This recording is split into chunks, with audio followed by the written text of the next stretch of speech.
Mark in Wisconsin, is that you, my friend? Yes. All right, speaker, forever hold yourself.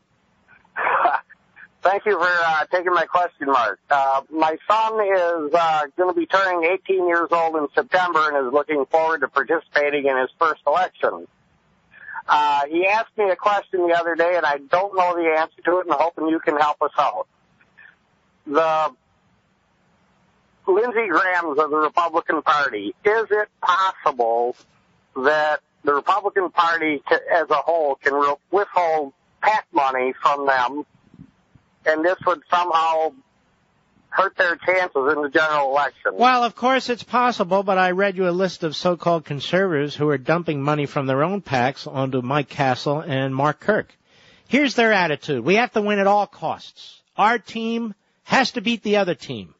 My problem is you could have a guy like Mike Castle who's a disaster, Mark Kirk who's a disaster.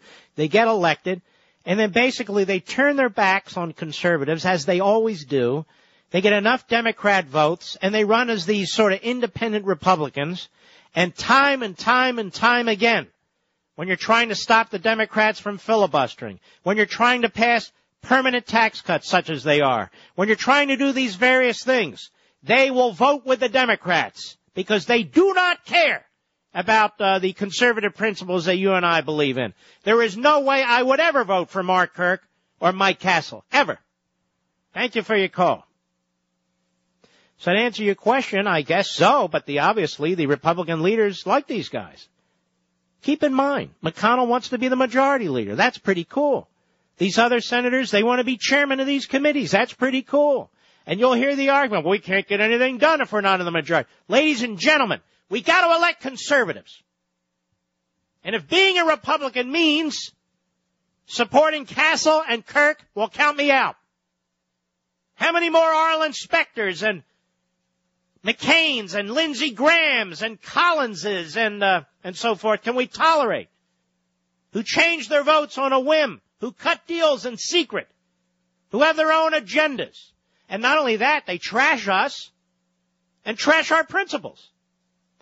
You know, if we take over the Senate and we have a handful of RePubics who are calling the shots, basically, we conservatives, Tea Party movement, Republicans, are all going to be said to have done. Look what they did. They couldn't do anything. Look what they did. Because of what? Mike Castle?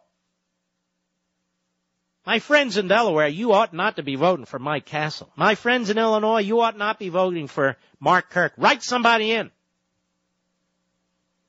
It's better to tee up these Democrats for the next round, for another cycle down the road, than to elect RePubics who will be there for 2, 3, 4 terms. I'm right about this. Trust me.